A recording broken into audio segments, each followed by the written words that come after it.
औज़ुबिल्लाहि मिनश्शैतानिर्रजीम बिस्मिल्लाहिर्रहमानिर्रहीम। अस्सलामु अलैकुम वरहमतुल्लाहि वबरकातुहू। डियर स्टूडेंट, कैसे हैं आप लोग? उम्मीद है आप लोग सब खैरियत से होंगे। कल मैंने आपको चैप्टर नंबर 2 का टॉपिक नंबर 1 आपको भेजा था। उसके अंदर हमने होम्योस्टैसिस के हवाले से बात की थी कि होम्योस्टैसिस किस तरह से इंटरनल बॉडी टेम्परेचर को आपके एनवायरनमेंट के साथ मेंटेन करती है इक्विलिब्रियम के अंदर रखकर।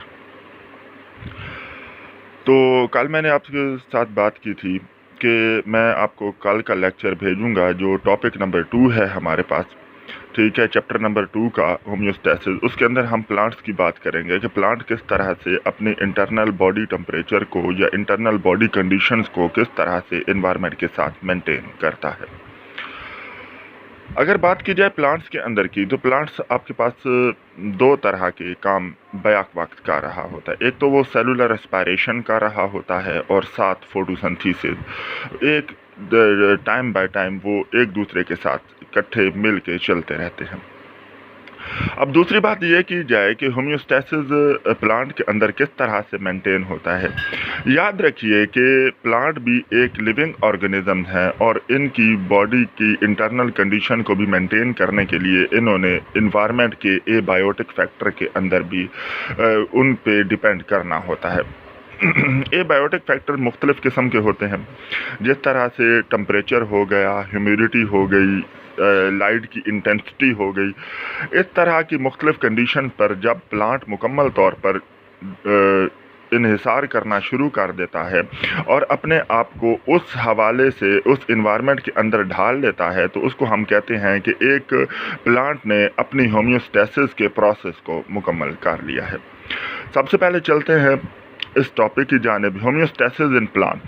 प्लांट अगर एनवायरनमेंट के हवाले से अपने आप को मेंटेन करे और अपने इंटरनल कंडीशंस अपनी बॉडी के उसको मेंटेन करे, तो उसको हम प्लांट के अंदर होम्योस्टैसिस का प्रोसेस कहेंगे। इस प्रोसेस के दो मैकेनिज्म होते हैं। एक तो मैकेनिज्म ऑफ वाटर, यानी कि पानी वो किस तरह से इनटेक करता है और पानी को किस तरह से यूटिलाइज करता है। अगर मिसाल के तौर पर कोई एक्स्ट्रा पानी उसके जिस्म के अंदर रह गया है तो वो उसको किस तरह से रिमूव करेगा।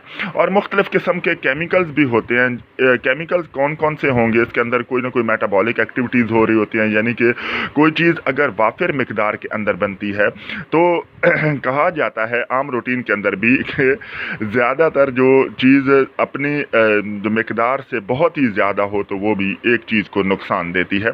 लिहाजा क्या है कि अगर कोई चीज़ एक्स्ट्रा मिकदार के अंदर प्लांट के जिस्म के अंदर बनती है तो वो भी उसको नुकसान दे सकती है। तो लिहाजा उसको अपने बॉडी इंटरनल बॉडी कंडीशंस को मेंटेन करने के लिए उसको फिर ज़ाया भी करना पड़ता है उसे।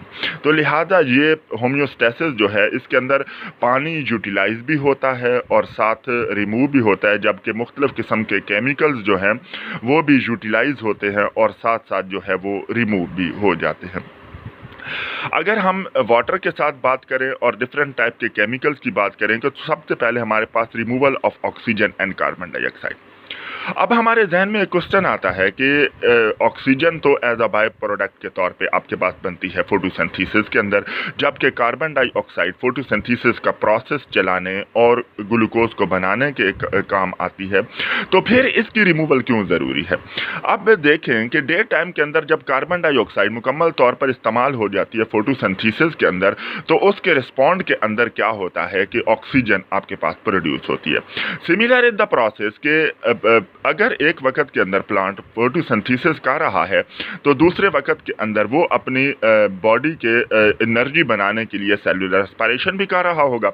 लिहाजा जो ऑक्सीजन बनी थी जिसके प्रोसेस के ज़रिए से, फोटोसिंथेसिस के प्रोसेस के ज़रिए से, वो दोबारा से यूटिलाइज होती है और उसके साथ जो है उसके अंदर जो ऑक्सीजन प्रोड्यूस हुई थी वो सेलुलर रेस्पिरेशन के अंदर यूटिलाइज हो जाती है, जिसके नतीजा कार के अंदर आपके पास कार्बन डाइऑक्साइड बनती है।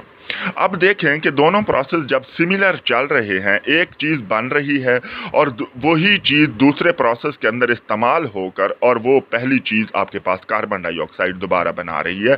इसका ये मतलब है कि ये दोनों प्रोसेस टाइम बाय टाइम एक दूसरे के साथ जो है वो रिसाइकल करते रहते हैं, यानी कि एक चीज़ अगर बनी है तो दूसरी चीज़ ऑटोमेटिकली उसको फिर दोबारा से रिकवर कर देती है।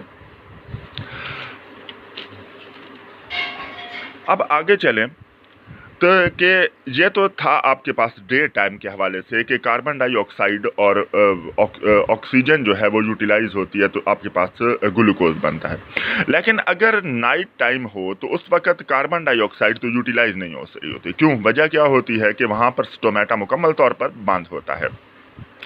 जब मुकम्मल तौर पर बंद होगा तो वो टिश्यू सेल से डिफ्यूजन के ज़रिए से, यानी कि लीफ के जो टिश्यू सेल हैं उसके डिफ्यूजन के प्रोसेस के ज़रिए से उससे रिमूव हो जाएगी। याद रखिएगा कि डिफ्यूजन का प्रोसेस क्या होता है कि जब एक चीज़ हायर कॉन्सेंट्रेशन के अंदर मौजूद है, ठीक, अब इन्वायरमेंट के अंदर वो हायर कॉन्सेंट्रेशन के अंदर मौजूद है, वो जा रही है लोअर कॉन्सेंट्रेशन यानी कि लीफ के अंदर। अब जबकि स्टोमेटा मुकम्मल तौर पर बंद है तो वो क्या डिफ्यूजन के प्रोसेस के ज़रिए से टिश्यू सेल जो स्टोमेटा के अंदर पाए जाते हैं या मुख्तलिफ किस्म के लीफ के अंदर पाए जाते हैं, तो वो क्या करते हैं, वो उसको एक्सेप्ट नहीं करते और जो है वो वहाँ से मुकम्मल तौर पर रिमूव हो जाती है। दूसरे नंबर पे अगर हम बात करें यंग लीव्स की और यंग स्टेम की, तो उसके अंदर भी जो है वो कार्बन डाइऑक्साइड नाइट टाइम पे जब स्टोमेटा मुकम्मल तौर पर क्लोज होगा तो वो स्टोमेटा ही से लग के वापस आ जाएगी। वजह क्या है कि स्टोमेटा क्लोज है, फोटोसिंथेसिस का प्रोसेस नहीं हो रहा और जिसकी वजह से ये जो कार्बन डाइऑक्साइड है ये मुकम्मल तौर पर वहाँ से क्या होती है, लीफ सेल से रिमूव हो जाती है। दूसरे नंबर पे आगे चलते हैं कि रिमूवल ऑफ ऑक्सीजन और कार्बन डाइऑक्साइड रूट से किस तरह से आपके पास जो है वो रिमूव होती है। अब देखें आप कि ज़्यादातर जो है वो रूट की सरफेस जो है उसके अंदर छोटे छोटे पोर्स होते हैं। जिस तरह से आपने जड़ों के साथ बाल वगैरह देखे होंगे जिसको हम रूट हेयर का नाम देते हैं, कार्बन डाइऑक्साइड वहाँ से डिफ्यूज़ हो जाती है। वजह क्या होती है कि उसके अंदर छोटे छोटे पोर्स मौजूद होते हैं और उन पोर्स के अंदर से कार्बन डाइऑक्साइड मुकम्मल तौर पर डिफ्यूज हो जाती है। अब एक वक्त के अंदर जो ऑक्सीजन आपके पास मेसोफिल सेल के अंदर प्रोड्यूस हुई थी डे टाइम के अंदर, वो तो as a by product photosynthesis का आपके पास आया था। अगर आपके पास जो है वही ऑक्सीजन सेलुलर रेस्पिरेशन के अंदर यूटिलाइज हो तो लाजमी बात है कि ऑक्सीजन की ज़्यादा से ज़्यादा मिकदार सेलुलर रेस्पिरेशन को कार्बन डाइऑक्साइड के अंदर तब्दील करेगी। तो कार्बन डाइऑक्साइड भी एक तरह से वहाँ से रिमूव हो गई और अगर आपके पास एक्स्ट्रा ऑक्सीजन आती है जो अपनी प्रोडक्शन लेवल से ज़्यादा है तो वो भी स्टोमेटा के ज़रिए से रिमूव हो जाती है। उसके बाद वाटर जो है वो किस तरह से आपके पास रिमूव होता है। वाटर जो है उसकी प्रोडक्शन, वाटर की प्रोडक्शन और उसकी प्रेजेंस दो किस्म की होती है। सबसे पहले तो हमारे पास जो है वाटर वो रूट्स लेता है, सॉइल के ज़रिए से पानी जो है वो ट्रांसपायरेशन पुल के ज़रिए से आपके रूट से स्टेम के अंदर जाएगा, स्टेम से लीफ के अंदर जाएगा। तो एक तो ये प्रोसेस है कि वाटर की अवेलेबिलिटी का। दूसरा ये प्रोसेस है कि सेलुलर रेस्पिरेशन के अंदर रेस्पिरेशन के अंदर आपके पास जो है वो कार्बन डाइऑक्साइड जो आपके पास ग्लूकोज है वो जब टूटेगा तो क्या चीज़ बनती है, एक तो कार्बन डाइऑक्साइड और दूसरा वाटर बनती है। मीन दैट कि दो प्रोसेसेस हैं जिसके ज़रिए से वाटर की अवेलेबिलिटी पॉसिबल होती है। एक तो सॉइल से अपटेक करते हुए और दूसरा क्या चीज़ है, सेलुलर रेस्पिरेशन करते हुए। अब प्लांट जो है वो पानी को, एक्स्ट्रा पानी को स्टोर भी कर लेता है। वजह क्या होती है कि वो उसने अपने जो है जिस्म के अंदर एक टर्जिडिटी बनानी है। टर्जिडिटी क्या चीज़ होती है, ये टर्जिडिटी एक ऐसा फुलाव होता है जो किसी भी पानी की ज़्यादा से ज़्यादा मौजूदगी के अंदर मौजूद हो। और क्या है कि उसकी अगर पानी की ज़्यादा मौजूदगी होगी तो सेल वॉल मुकम्मल तौर पर एक तरह से रिजिड रहेगी और जिसकी वजह से एक पौधा जो है अपनी बरकरार शक्ल के अंदर एनवायरनमेंट के अंदर रहता है।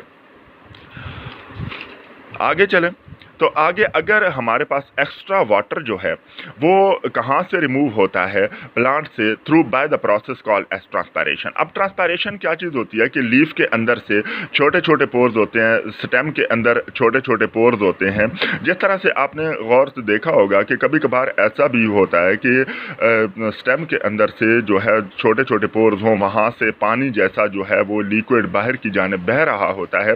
इसको हम क्या कहते हैं, ट्रांसपायरेशन कहते हैं। और बुनियादी तौर पर एक पौधे को ठंडा रखने के लिए और उसके इंटरनल इन्वायरमेंट को बरकरार रखने के लिए ट्रांसपायरेशन एक ऐसा प्रोसेस है जो प्लांट के जिस्म को ठंडक देता है। और अगर आप मिसाल के तौर पर लीफ को हाथ लगाएं, बेशक सख्त गर्मी भी हो तो लीफ आपको ठंडा महसूस होता है। वजह क्या है कि वो एक्स्ट्रा वाटर को रिमूव कर रहा होता है, किस प्रोसेस से, ट्रांसपायरेशन के प्रोसेस से।